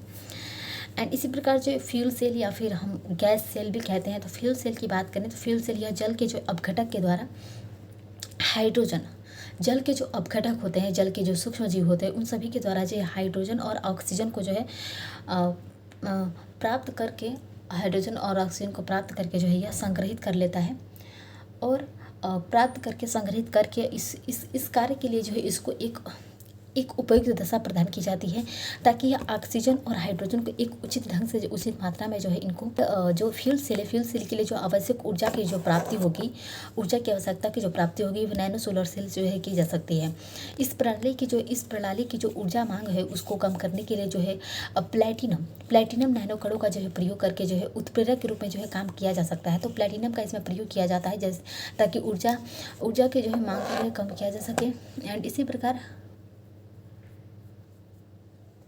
जो फ्यूल सेल है, फ्यूल सेल में जो है संग्रहित जो हाइड्रोजन हाइड्रोजन ईंधन हाइड्रोजन जो और ईंधन जो होते हैं वो दिन रात जो है सतत ऊर्जा की जो है प्राप्ति के लिए प्रयोग में जो है लाया जा सकता है इनको, और जिससे जो है ग्रीन हाउस गैसों का जो उत्सर्जन नहीं होता है। तो इस प्रकार हम जो है फ्यूल सेल और जो है नैनो सोलर सेल का प्रयोग करके जो है हम और नैनो सोलर सेल का प्रयोग करके जो हम नैनो स्तर पर जो नैनो कणों के द्वारा जो हम पर्यावरण हम ग्रीन हाउस गैस के उत्सर्जन को कम कर सकते हैं।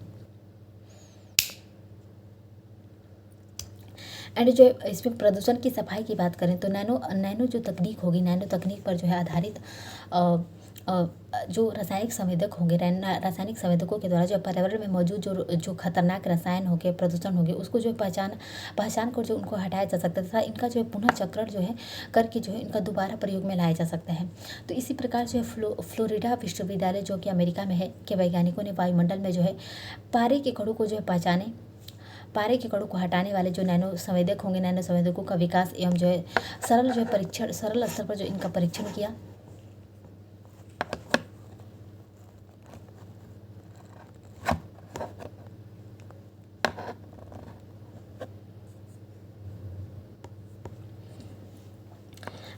तो इस प्रकार जो है इसका जो प्रदूषण को सफाई करने में भी नैनो कणों का प्रयोग किया जा सकता है। नदियों और जलराशियों की सफाई करने में इसका प्रयोग किया जा सकता है। इसी प्रकार जो IISc की जो है वैज्ञानिकों ने सिल्वर नैनो जो है शॉर्ट और जो है सिल्वर जो है नैनो सॉल्ट और जो है कैरियन ऑक्साइड जो है के प्रयोग से जो है गंगा जल जैसे प्रदूषित इकाई को साफ करने के लिए जो इसका प्रयोग किया गया। और जो है हम ऊर्जा के क्षेत्र में नैनो तकनीक की बात करें तो ऊर्जा के क्षेत्र में जो नैनो तकनीक का पहला जो है नैनो सोलर सेल और फ्यूल सेल या गैस सेल। ऊर्जा के क्षेत्र में जो है नैनो जियोलाइट का प्रयोग किया जाता है। तो जियोलाइट जो है प्राकृतिक तौर पर जो है पाए जाने वाला एक छिद्र युक्त जो है पदार्थ होता है जियोलाइट, जो कि वैज्ञानिक शोध के अनुसार जो इसको जियोलाइट फिल्टर और जो उत्प्रेरक की तरह जो है कार्य करता है। और जो है इसके द्वारा जो है हम खनिज तेल का विघटन करने में इसका प्रयोग कर सकते हैं। और इसका प्रयोग जो है हम शुद्ध और अधिक मात्रा में जो है पेट्रोल की प्राप्ति जो है की जा सकती है। और लेकिन इसके लिए जियोलाइट की मात्रा जो है कम होने के कारण जो इसका प्रयोग जो है संभव नहीं है। अगर जियोलाइट की मात्रा कम हो जाती है तो इससे निपटने के लिए वैज्ञानिकों ने जो है बॉटम उपग्रही से जो है नैनो जियोलाइट का जो विकास किया है। इसी प्रकार से निपटने के लिए वैज्ञानिकों ने जो है इस प्रकार के जो है प्रयास कर रहे हैं। और जो है नैनो जियोलाइट का प्रयोग ऑक्सीजन जो है कंसंट्रेशन मशीनों में जो है भी किया जाता है, जिसका प्रयोग जो कोविड के जो है दौरान जो है बहुत ही प्रचलित हो गया था। ऑक्सीजन जो है कंसंट्रेशन मशीनों का जो प्रयोग है। नैनो कणों का जो सुरक्षा क्षेत्र में जो है नैनो तकनीक की बात करें तो सुरक्षा के क्षेत्र में जो है नैनो बायो डिटेक्शन जो स्कीम को लाया गया अमेरिका के द्वारा। तो इसके अंतर्गत जो ऐसे नैनो संवेदकों का प्रयोग किया जा सकता है जो जैव आतंकवाद के हमलों का जो है पहचान कर सकते हैं और चेतावनी जारी कर सकते हैं, जो कि जैविक हमले जो होते हैं उनको पहचान सकते हैं और उसे जो है उसको जो विफल भी बना सकते हैं। तो इससे जो है अमेरिका के जो है कई शहरों के जल वितरण प्रणालियों में जो है ऐसे संवेदकों का जो है प्रयोग किया जा रहा है, ताकि जो है मतलब जो नदी नाले हैं अमेरिका में उनमें भी जो है जो इस प्रकार के नैनो संवेदकों का प्रयोग किया जा रहा है, ताकि जो है अगर कोई आतंकवादी हमला जो है जैविक ढंग से किया जाता है, जैविक मतलब जो है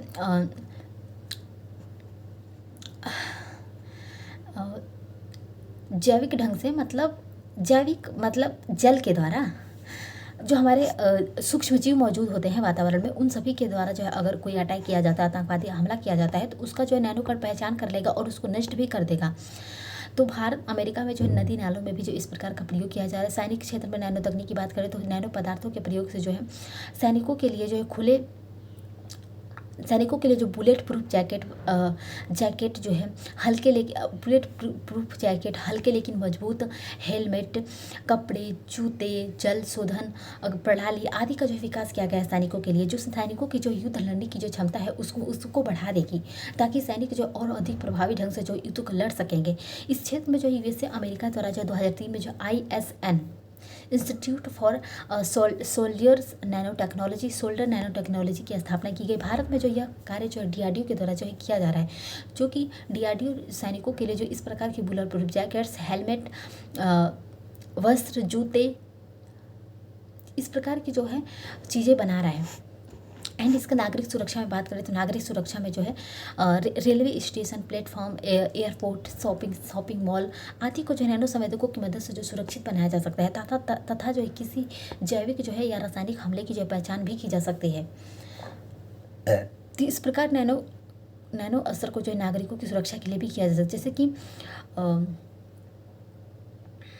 ताजमहल नहीं, मुंबई के एक जो है होटल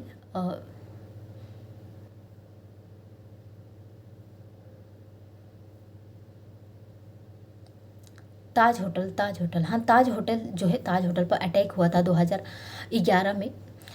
तो इसी प्रकार का जो हमला है, इसी प्रकार का हमला को जो है नैनो कण के पहचाना जा सकता है। एंड हम जो है कृषि क्षेत्र में नैनो तकनीक की बात करें तो कृषि क्षेत्र में नैनो तकनीक जो है नैनो तकनीक के प्रयोग से फसलों की जो आनुवांशिक जो बदलाव करने की क्षमता है, आनुवांशिक बदलाव को उनके जो पोषण और उनके उत्पादन करने के असर को जो बढ़ाया जा सकता है और जो उनकी आनुवांशिकता को बढ़ाया जा सकता है। और इस क्षेत्र में जो है नैनो जैव तकनीक जो है का प्रयोग किया जा सकता है। तो इस प्रकार जो है खेतों के जो उर्वरक क्षमता है, उसकी आनुवांशिकता है, उसको बढ़ाकर जो है नैनो तकनीक से जो उसको समृद्ध बनाया जा सकता है। नैनो तकनीकों के प्रयोग से जो है खेतों में जो फसलों का जो बचाव होता है कीटों से, उसको जो बेहतर तरीके से जो है किया जा सकता है कि जो है उस पर खरपतवारों के जो प्रभाव को भी कम किया जा सकता है। क्योंकि जो नैनो कीटनाशक जो होते हैं सिर्फ जो शत्रु जो कीट होते हैं उन्हीं को मारते हैं एवं जो जैव विविधता को नुकसान को नहीं पहुंचाते हैं। तो इस प्रकार जो है नैनो स्तर पर जो कीटनाशक जो होते हैं, नैनो जो कीटनाशक होते हैं वो सिर्फ मतलब वो उसी सिर्फ जो है जो फसल को नुकसान पहुंचाते हैं, जो कीट उन्हीं को मारते हैं, ना कि फसल को। तो इस प्रकार हमारे जो जैव विविधता को इससे कोई हानि नहीं पहुंचती, हमारे पर्यावरण को कोई क्षति नहीं पहुंचती है। एंड भारत में नैनो उर्वरक जो होते हैं, नैनो यूरिया लिक्विड का जो विकास किया गया है, जो फसलों को जो बेहतर पोषण उपलब्ध कराएगा। तो यह विश्व का जो पहला जो है नैनो यूरिया लिक्विड है, जिसका जो है विकास जो है IFFCO Indian farmer fertilization crop के द्वारा जो है और जो है NBRC national biotech research centre के द्वारा जो है किया गया है, जिसके निम्नलिखित लाभ मिलेंगे हमें।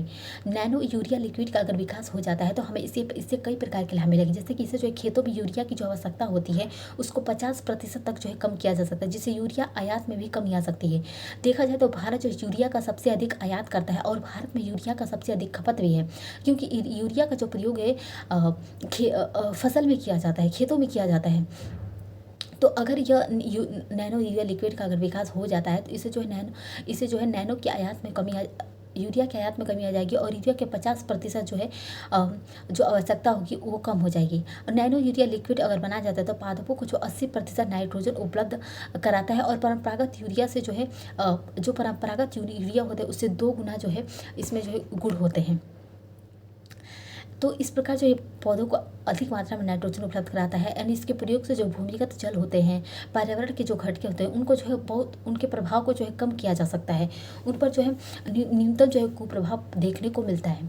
एंड इसी प्रकार इसके प्रयोग से कृषि उत्पादकता में लगभग जो है 10% की जो औसत वृद्धि देखी गई है। अगर हम नैनो यूरिया लिक्विड का विकास कर लेते हैं तो हमें जो यूरिया के स्तर पर जो है कई प्रकार के लाभ देखने को मिलेंगे। हम पहले तो हमें जो उसकी आयात में कमी आ जाएगी, हम दूसरे देशों से आयात नहीं करेंगे, क्योंकि हमारे देश में जो यूरिया की उतनी आवश्यकता ही नहीं पड़ेगी, जो कि हम उस आवश्यकता को नैनो यूरिया लिक्विड का प्रयोग करके जो हम पूरा कर लेंगे।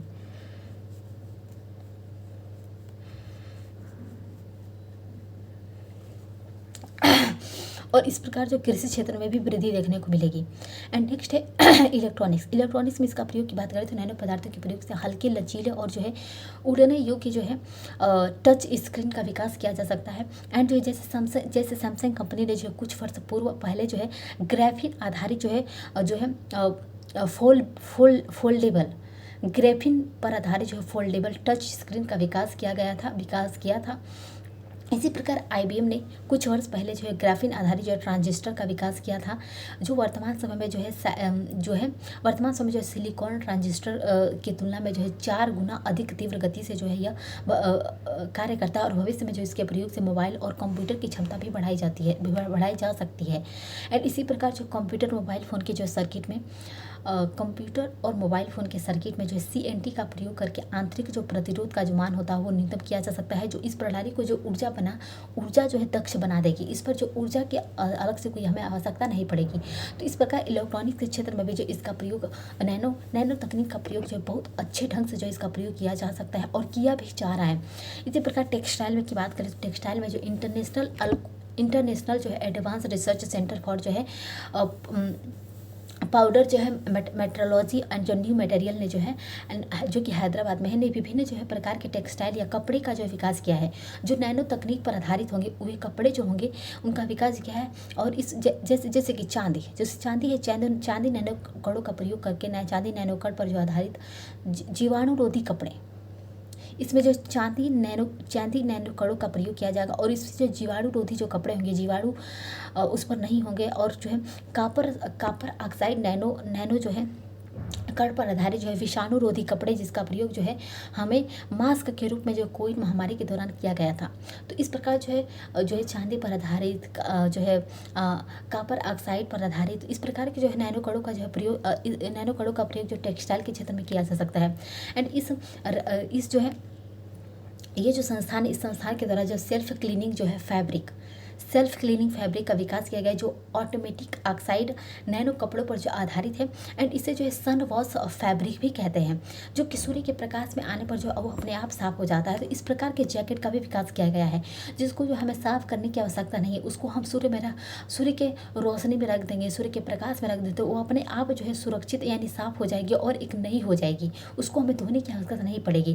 तो इस प्रकार के जैकेट्स का निर्माण जो है नैनो कणों का प्रयोग करके, चांदी नैनो कणों का प्रयोग भी किया जाता है। नैनो कणों सीएनटी की मदद से जो इस प्रकार के जो टेक्सटाइल के क्षेत्र में जो है हमें किया जा रहा है इसका प्रयोग। एंड इसी प्रकार जो हैदराबाद संस्थान के द्वारा जो विशिष्ट सेवा क्षेत्रों के लिए जो है टेक्निकल जो है फैब्रिक का विकास किया गया है, जैसे कि अग्निशमन कर्मियों के लिए जो है अग्निरोधी और सैनिकों के लिए जलरोधी कपड़े का विकास किया गया है, जो कि जल में और अग्नि में जो है अग्नि के यानी जल में रह सके उस कपड़े को पहन के। एंड इसके अतिरिक्त बाजार में जो है नैनो तकनीक पर आधारित जो है रिंकल जेल या फिर ओडोवर फ्री कपड़े पहले से ही मौजूद हैं, लेकिन जो है अनुसंधान स्तर पर जो है सेल्फ हीलिंग यानी सेल्फ जो है रिपेयरिंग का जो है विकास भी किया गया है, जिसको जो हमें उसमें जो किसी सहायक, किसी मानव की आवश्यकता, किसी भी श्रम की आवश्यकता नहीं पड़ेगी। वो अपने आप जो है सेल्फ क्लीनिंग में जो है अच्छी होगी। एंड इसी प्रकार जो नैनो तकनीक के संबंध में जो है नए प्रकार की जो चिंताएं और मुद्दे की बात करें तो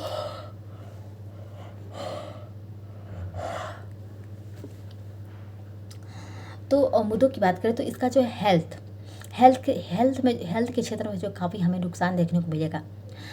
एंड जैसे कि नैनो दवाएं जो है शरीर के विभिन्न भागों में पहुंचकर हमारे लिए एक कुप्रभाव पैदा कर देंगी और पैदा कर सकती हैं, जैसे कि हमारे जो रक्त होगा, रक्त मस्तिष्क के अवरोध को जो है पार कर मस्तिष्क की जो है क्रिया को प्रभावित कर सकते हैं।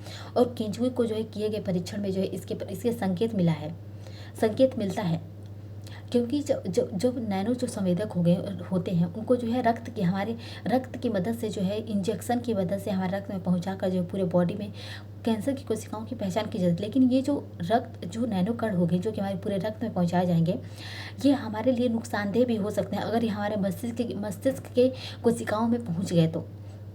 इसी प्रकार जो टिश्यू और इंजीनियरिंग तथा नैनो चिकित्सा के जो प्रयोग से जो है मानव को जो है मजबूत और सुंदर एवं जो है रोग प्रतिरोधी बनाया जा सकता है। एंड इससे जो है कैंसर और अल्जाइमर जैसे रोगों की रोकथाम जो है की जा सकती है। लेकिन जो यह सभी तकनीकें जो है अत्यंत महंगी होती हैं, और इसका जो प्रयोग है, इसका लाभ जो है सिर्फ धनी वर्ग ही उठा पाता है। इन सभी इन सभी तकनीकों का, इन सभी जो है प्रयोगों का। इसी प्रकार यह सामाजिक न्याय के खिलाफ होगा और असमानता को बढ़ावा देगा एंड सामाजिक स्तर पर जो विभाजन को जन्म देगा और जो है जैव नैतिकता के मुद्दे को भी उठाता है, क्योंकि जो इससे सिर्फ धनी लोग भी इसे वहन कर पाते हैं, गरीबों की इस तक पहुंच नहीं होती है। धनी लोग ही जो है नैनो संवेदकों की मदद से जो है कैंसर और अल्जाइमर के कोशिकाओं को पहचान कर उनको नष्ट कर सकते हैं। तो इसके पर्यावरण संबंधी मुद्दे की बात करें तो नैनो तकनीक जो है समाज प्रयोजन तकनीक है एंड जिसका जो प्रयोग विभिन्न क्षेत्रों में जो है इसका प्रयोग किया जाएगा। फलस्वरूप पर्यावरण के जो है विभिन्न घटकों में जो है नैनो पदार्थों की मात्रा जो है बढ़ सकती है, जिससे जो है और यह जो नैनो प्रदूषकों को जो है जन्म दे सकता है। तो इस प्रकार नैनो जो प्रदूषक होंगे हमारे आसपास के जो हमारे पारंपरिक यानी नेचुरल यानी प्राकृतिक जो पौधे होंगे, वनस्पति होंगे, उनको नष्ट कर सकते हैं नैनो पदार्थ अगर हमारे वातावरण में फैल गए तो इस प्रकार जो पर्यावरण के क्षेत्र में, स्वास्थ्य के क्षेत्र में हमारे पास खतरा बना रहता है एंड इसका जो है ग्रीन गैस और जो है ग्रीन गू और ग्रे ग्रू की अवधारणा की बात करें तो जैविक घटक का विघटन और अजैविक घटक का। तो इस प्रकार जो ये अवधारणा जो इसके अनुसार जो है ऐसे नैनो उत्प्रेरकों का विकास किया जा सकता है जो सभी जो है जैविक और अजैविक घटकों को जो है परमाणविक स्तर पर जो है तोड़ सकते हैं। ऐसे नैनो जो है जहर का उपयोग जो है हमारे जो घटक होंगे हथियार के रूप में या फिर वैश्विक आतंकवाद के संदर्भ में जो है किया जा सकता है। तो इस प्रकार का जो है नैनो कणों का प्रयोग जो है आतंकवाद के क्षेत्र में करके जो है हमारे जो पर्यावरण है, हमारे जो देश की जो जनता है, हमारे देश की वनस्पति हो गए, जैव विविधता है, उसको नष्ट किया जा सकता है। एंड इसी प्रकार जो इसके आर्थिक मुद्दों की बात करें तो नैनो स्तर पर जो है नैनो कणों का जो प्रयोग किया जाता है उसके निर्माण में जो है कई दुर्लभ और जो है कई महंगे तत्वों का जो है प्रयोग किया जाता है एंड जो लगभग जो है जो है इनका लागत मूल्य में जो है वृद्धि कर देते हैं, जिससे जो है प्रणालियों की वहन मूल्य जो है काफ़ी बढ़ जाती है, जो कि इसका लाभ जो होता है केवल धनी वर्ग उठा पाता है। इसमें जो इतने महंगे जो है पदार्थों का प्रयोग किया जाता है, तत्वों का प्रयोग किया जाता है। तो इस प्रकार नैनो स्तर पर जो कार्य करने के लिए जो है नैनो संवेदकों, नैनो संरचनाओं के निर्माण के लिए जो हमें जो है परमाणुक स्तर पर जो है तत्वों का जो है जोड़ना या फिर तोड़ना पड़ता है, जिसकी जो ऊर्जा मांग अधिक होगी और जो उत्पादन जो है निवेश को भी बढ़ा देते हैं। तो इस प्रकार जो नैनो स्तर पर जो है हमारे आर्थिक मुद्दे भी सामने आते हैं एंड इससे जो है तो इस प्रकार जो है नैनो प्रणालियां हैं हमारे लिए लाभदायक हैं तो हमारे लिए नुकसानदेह भी हैं। तो इस प्रकार जो है इन सभी नुकसानों से ये हल नहीं निकलता है कि हम नैनो संवेदकों नैनो टेक्नोलॉजी का प्रयोग ही ना करें। हमें प्रयोग तो करना है ताकि हम जो है हर क्षेत्र में जो है अपनी गुणवत्ता, अपनी कौशल क्षमता को बढ़ा सकें, लेकिन जो है हमें इनके लिए सावधानियां भी बरतनी हैं। जिससे पर्यावरण स्तर पर बात करें, पर्यावरण पर हमें सावधानियां ये बरतनी चाहिए कि हमें इस स्तर पर जो है नैनो कणों का प्रयोग करें कि हमारे प्रदूषण में जो है नैनो स्तर प्रवेश ना कर पाएँ, प्रदूषण के हर घटक में प्रयोग न कर पाएँ। हमें नैनो स्तर का, नैनो कणों का, नैनो संवेदकों का उसी स्तर पर प्रयोग करना है जिस स्तर पर उनका हमें आवश्यकता है। तो इस वजह से जो नैनो कणों का बहुत ध्यानपूर्वक, बहुत सावधानीपूर्वक पर्यावरण को ध्यान में रखते हुए, स्वास्थ्य को ध्यान में रखते हुए, आर्थिक स्थिति को, आर्थिक असमानता को ध्यान में रखते हुए जो इसका हमें प्रयोग करना चाहिए और जिससे हम जो है एक स्तर पर जो है इससे हम अधिक लाभ उठा पाएंगे। तो इस प्रकार जो है नेक्स्ट हमारा जो है डिफेंस टेक्नोलॉजी है। डिफेंस जो टेक्नोलॉजी है इसमें हम पहला पढ़ेंगे केमिकल वेपन जो होते हैं ऐसे गैस या रसायन होते हैं जो कि शारीरिक तंत्र के जो हमारे जो शारीरिक जो तंत्र होते हैं, हमारे शारीरिक जो अंग होते हैं, क्रियाएं होती हैं, उनको जो नुकसान पहुंचाते हैं। रासायनिक जो है वे रसायन जो हमारी शारीरिक प्रक्रियाओं को नुकसान पहुंचाते हैं, जिससे लड़ने की हमारी जो क्षमता होती है वो कम हो जाती है या फिर हमारी मृत्यु भी हो जाती है। जैसे कि एग्जाम्पल के लिए नार्व गैस और शॉकिंग एजेंट जैसे कि फॉस्गैन। तो इस प्रकार के जो चीज़ें हैं, रसायन हैं, हम इनको जो है केमिकल वेपन्स कहते हैं और ये जो है हमारे जो शारीरिक जो तंत्र होंगे उनको नुकसान पहुँचाकर हमारी मृत्यु कर सकते हैं। केमिकल वेपन जो है कन्वेंशन की बात करें तो ये जो समझौता है, इस समझौते को जो 1997 में जो लागू किया गया, जिसके सदस्य देश जो है रासायनिक हथियारों का जो है निर्माण, संग्रहण और जो है प्रयोग नहीं कर सकता है। एंड भारत जो 1993 में जो इसका जो सदस्य बना और इस समझौते को जो लागू करने के लिए केमिकल वेपन कन्वेंशन एक्ट जो है 2000 पारित किया गया भारत में। तो इस प्रकार केमिकल वेपन्स का प्रयोग प्रतिबंधित है। एंड बायोलॉजिकल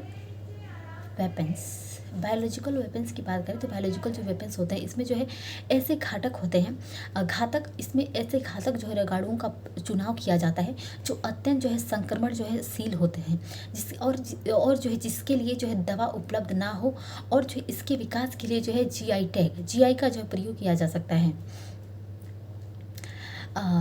जेनेटिक इंजीनियरिंग का जो है प्रयोग किया जा सकता है। एंड इसी प्रकार जैसे कि वायरस में जो है small pox virus Phoenix, and bacteria में जो एनलेक्सा फ्लैग्यू कोलेरा। तो इस प्रकार के जो हैं ये जो वायरस और बैक्टीरिया हैं, इनका जो है हमारे पास कोई उपचार नहीं है। अगर कोई बायोलॉजिकल वेपन्स में अगर इनका प्रयोग किया जाता है तो हम उसके बचाव नहीं कर पाएंगे। तो इसी प्रकार इसी को लेकर अधिनियम लाया गया बायोलॉजिकल एंड जो टॉक्सिक वेपन कमीशन। तो ये जो अंतर्राष्ट्रीय समझौते को 1975 में जो लागू किया गया, और इसके सदस्य जो है जैविक हथियारों का जो निर्माण प्रयोग नहीं कर सकते हैं। भारत में जो 1973 में जो इस पर हस्ताक्षर किए गए, तो बायोलॉजिकल वेपन केमिकल वेपन्स का जो है देश कोई भी जो है सदस्य कोई भी देश जो है इसका प्रयोग नहीं कर सकता है किसी भी युद्ध में। और एक होता है न्यूक्लियर वेपन। न्यूक्लियर जो वेपन होता है एक होता है जो है फिशन डिवाइस, एंड एक होता है फसन डिवाइस। तो एक जो एटम बम होता है, एक जो हाइब्रिड बम होता है। तो इस प्रकार जो भारत की जो प्रतिरोधक जो क्षमता होती है वह नाभिकीय हथियारों पर निर्भर करती है, न्यूक्लियर वेपन्स पे। तो भारत का नाभिकीय जो है तरह की बात करें 2019 में, तो थल सेना, वायुसेना और जल सेना। भारत की जो सेनाएं हैं वो तीन में विभाजित है, थल सेना, जल सेना, वायुसेना। जो थल सेना है अग्नि मिसाइल, पृथ्वी मिसाइल, ये थल सेना के मिसाइल से नाभिकीय मिशन से हैं। वायुसेना में बात करें तो वायुसेना में मिराग 2000, जगूरा, सुखोई, राफेल। जल की बात करें तो इसमें जो है सीरीज मिसाइल, धांस मिसाइल जो कि जहाज में है। तो इस प्रकार जो तीनों क्षेत्रों में जो है तीनों सेनाओं में जो है न्यूक्लियर वेपन्स मौजूद हैं। तो नाभिकीय जो प्रतिरोधक क्षमता होगी उसके संदर्भ में भारत में जो 2019 में जो है नाभिकीय त्रय की जो प्राप्ति कर चुका है। एंड नाभिकीय त्रय का अर्थ होता है जल, थल, वायु तीनों स्थानों से जो है नाभिकीय प्रहार करने की जो क्षमता प्राप्त करना। एंड जो है मिसाइल की बात करें तो मिसाइल जो होते हैं या रॉकेट सिद्धांत पर आधारित एक वाहन होते हैं, जो कि रॉकेट पर आधारित होते हैं, रॉकेट सिद्धांत पर आधारित होते हैं। इसमें जो है पोलाइट, जिसमें जो पायलोड और वॉरहेड, पायलोड ही कहो या फिर वॉरहेड के रूप में जो है एक परंपरागत या फिर नाभिकीय हथियार लगाए जाते हैं पेलोड के रूप में। तो इस प्रकार जो है जो मिसाइल्स जो होते हैं ये रॉकेट सिद्धांत पर आधारित होते हैं। मिसाइल दो प्रकार के होते हैं, एक तो जो है बैलिस्टिक मिसाइल होता है, एक जो है क्रूज मिसाइल होता है। तो जो बैलिस्टिक जो मिसाइल होता है ये इसकी जो दिशा होती है वॉर करने की वो सीधे होती है। तो यह जो है एक वलयाकार पथ पर जो है गति करता है, बैलिस्टिक मिसाइल करता हुआ वायुमंडल में जो है ऊपर उठता है तथा जो धरती की तरफ जो है मुड़कर जो है लक्ष्य पर प्रहार करता है। तो इस प्रकार जो है जो बैलिस्टिक जो मिसाइल होता है यह आसानी से रडार की जो है नज़र में आ जाता है और इसे जो है वायु प्रतिरक्षा प्रणाली के द्वारा जो है नष्ट किया जा सकता है। जैसे कि अग्नि या फिर पृथ्वी मिसाइल जो है ये जो है बैलिस्टिक मिसाइल के उदाहरण हैं। तो अग्नि और पृथ्वी मिसाइल को जो है रडार की मदद से रडार से जो इनको पहचाना जा सकता है और इनको नष्ट किया जा सकता है, क्योंकि जो है ये जो है सीधे पथ पर गमन करते हैं, वलयाकार पथ पर जो है गति करता है और जो है क्रूज मिसाइल की बात करें तो क्रूज मिसाइल जो होता है यह सतह के करीब उड़ता है, सतह के नीचे ही उड़ता है और उड़ता हुआ लक्ष्य पर प्रहार करता है और इसे जो है उड़ान पथ में जो है नियंत्रित किया जा सकता है। जबकि बैलिस्टिक मिसाइल को कोई नियंत्रण नहीं किया जा सकता उड़ते समय इसको। तो यह जो है जो क्रूज मिसाइल होता है, यह कम ऊंचाई पर उड़ने के कारण जो ये आसानी से रडार की नज़र में नहीं आता है, क्योंकि यह जो सतह पर ही उड़ता है। हमारी जो क्षोमंडल है सतह पर नीचे नीचे ही उड़ता है, जबकि वो जो है ऊपर तक उड़ता है। तो ये जो जल्दी से रडार की नज़र में नहीं आता है, आसानी से नहीं आ पाता है, और जो इसे वायु प्रतिरक्षा प्रणाली के द्वारा जो नष्ट करना अपेक्षाकृत कठिन होता है। जैसे कि ब्रह्मोस और निर्भय, ब्रह्मोस और निर्भय जो है क्रूज मिसाइल के उदाहरण हैं। तो जो क्रूज मिसाइल होते हैं ये सतह पर गमन करते हैं, सतह पर, और टेढ़े मेढ़े रास्ते अपनाते हैं। जबकि बैलिस्टिक जो मिसाइल होते हैं ये जो है सीधे सीधे वार करते हैं, इनकी दिशा सीधी होती है, वलयाकार पथ पर जो है इनकी गति होती है। इसी प्रकार जो है एक है समन्वित निर्देशित विकासात्मक कार्यक्रम की बात करें, IGMDP। तो इसकी शुरुआत जो 1983 में जो डॉक्टर कलाम के नेतृत्व में जो है की गई थी। एंड इसका उद्देश्य जो है भारत में बैलिस्टिक मिसाइलों की जो है विकसित कर जो है बैलिस्टिक मिसाइलों को विकसित करके जो है प्रतिरक्षा जरूरतों को जो है पूरा करना होता था। एंड इसके अंतर्गत जो 5 मिसाइलों का जो विकास किया गया, जैसे कि पृथ्वी अग्नि जो कि सरफेस टू सरफेस वॉर करते हैं, एंड आकाश और त्रिशूल जो कि सरफेस टू एयर वॉर करता है, और जो है नाग जो कि एंटी टैंक जो है मिसाइल है। तो इस प्रकार जो 2008 में ये जो कार्यक्रम है, इस कार्यक्रम के द्वारा जो पूर्ण एवं सफल जो है घोषित किया गया इस कार्यक्रम को। और इस कार्यक्रम के द्वारा जो मिसाइलें हैं, मिसाइलों का जो है हम जो इंडियन जो है बैलिस्टिक क्रूज और मिसाइल की बात करें तो भारत की जो है बैलिस्टिक मिसाइल जो है IGMDP मिसाइल जो होते हैं, इसमें जो पृथ्वी अग्नि आकाश और नाग है। और अदर मिसाइल्स में जो है धनुष के सीरीज, प्रहार, प्रलय, अस्त्र और शौर्य, ये जो है अदर्स मिसाइल हैं। क्रूज मिसाइल की बात करें, क्रूज मिसाइल जो इंडो रशियन के द्वारा बनाया गया है, मतलब इंडिया और रसिया दोनों ने सम्मिलित रूप से बनाया है। ब्रह्मोस फर्स्ट एंड ब्रह्मोस जो है सेकंड, ये रूस के सहयोग से बनाया गया है। एंड इंडिया के द्वारा इंडिया का एक क्रूज मिसाइल है जो है निर्भय। तो भारत का जो एक ही क्रूज मिसाइल है भारत के पास निर्भय, और BrahMos first and BrahMos second जो है ये रूस की सहायता से जो इसने बनाया है। तो अग्नि की बात करें तो अग्नि जो मिसाइल है, अग्नि जो है सरफेस टू सरफेस जो है वार करती है, सरफेस टू सरफेस जो है गति करती है, जो कि एक बैलिस्टिक मिसाइल है। एंड यह जो है ये जो है ठोस ईंधन से युक्त होती है, इसमें ईंधन की मात्रा जो अधिक होती है। एंड नाभिकीय एवं परंपरागत ईंधन दोनों की जो क्षमता होती है इसमें। एंड जो है जो अग्नि है, अग्नि की बात करें तो अग्नि फर्स्ट जो मिसाइल है इसमें जो है 700 से जो है 1200 किलोमीटर की जो है इसमें इसकी जो क्षमता थी, और फर्स्ट स्टेज थी। एंड इसका जो व्यास जो था वो 1 मीटर व्यास था। अग्नि सेकंड की बात तो अग्नि सेकंड में जो है 2000 से 2500 जो है किलोमीटर की इसकी क्षमता थी, गति थी। एंड दो जो है स्टेज, ये दूसरा स्टेज था अग्नि का, अग्नि सेकंड। एंड यह इसका व्यास जो था 1 किलोमीटर व्यास था, जबकि अग्नि फर्स्ट का 1 मीटर ही व्यास था। अग्नि 3 की बात करें, अग्नि 3 जो 3500 किलोमीटर इसकी गति थी। एंड ये सेकंड स्टेज है। एंड जो है 2 मीटर जो है इसका व्यास है। एंड अग्नि 4 की बात करें तो इसका जो है 2500 से जो है 3000 किलोमीटर इसकी जो है गति है। एंड ये जो सेकंड स्टेज है इसका, और 1 मीटर व्यास है। अग्नि 5 जो है इसका जो गति है 5500 जो है किलोमीटर प्लस है, 5500 किलोमीटर से भी अधिक है। ये तीसरा स्टेज है। एंड जो 2 मीटर व्यास है। तो इस प्रकार जो है अग्नि प्राइम जो है, फिर इसके बाद अग्नि प्राइम आया। अग्नि प्राइम जो है इसकी जो गति थी 1000 से 2000 किलोमीटर थी, ये दूसरा स्टेज था, इसका व्यास जो है 2 मीटर व्यास था। तो इस प्रकार अग्नि सेकंड जो है अग्नि सेकंड के बाद जो अग्नि 4 से जो है मिलती जुलती है। एंड जो है अग्नि 3 को अग्नि 4 से जो है कंपेयर किया जाता है। एंड इसी प्रकार जो अग्नि 5 जो है यह भारत का पहला जो है ICBM है। इसके जो है निम्नलिखित गुण है। ICBM मतलब इंटर जो है continental ballistic missile. ICBM inter continental ballistic missile है अग्नि 5। इसके निम्नलिखित गुण हैं, जैसे कि इसका जो है व्यास जो है 2 मीटर है, एंड इसका व्यास तो 2 मीटर है। इसमें जो है मल्टीपल जो है मल्टीपल ओवरहेड का प्रयोग कर जो है दुश्मन के जो है वायु प्रतिरक्षा प्रणाली को जो है धोखा दिया जा सकता है।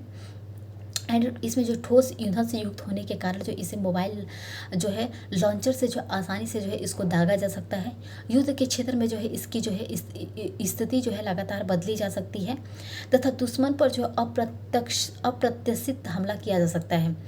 दुश्मन पर जो है अचानक से हमला किया जा सकता है। इसकी जो है गति, इसके स्थान को भी बदला जा सकता है आसानी से। एंड इसकी पहुंच जो है चीन के सभी जो है सामरिक ठिकानों पर है, और यह जो परमाणु प्रतिरोध क्षमता की जो दृष्टि से अत्यधिक महत्वपूर्ण है। इसी प्रकार अग्नि प्राइम आया। अग्नि प्राइम की बात करें तो यह जो नई पीढ़ी की आधुनिक मिसाइल है, एंड इसके जो है निर्माण में जो है कंपोजिट पदार्थों का जो है प्रयोग किया गया है। एंड जो है फलस्वरूप यह जो है वजन में जो है हल्का है, काफ़ी हल्का है। एंड इसके द्वारा जो अग्नि फर्स्ट और अग्नि 2 को जो है स्थापित किया जाएगा, और इसमें जो है इसको जो मल्टीपल जो है वॉरहेड की जो है क्षमता से विकसित किया जाएगा। तो इस प्रकार अग्नि का जो समय था, अग्नि मिसाइलों का जो पीढ़ियाँ थी, वो नई जो पीढ़ी है इसकी अग्नि प्राइम है। इसी प्रकार पृथ्वी की बात करें तो पृथ्वी भी एक जो है इंटरग्रेड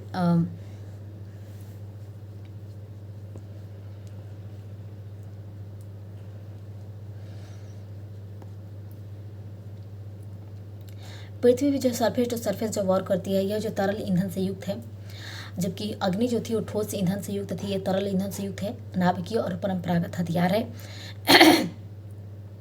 एंड यह जो है IGMDP का जो है पहला मिशन है। पृथ्वी फर्स्ट की बात करें तो पृथ्वी फर्स्ट जो है 150 किलोमीटर इसकी गति होती है।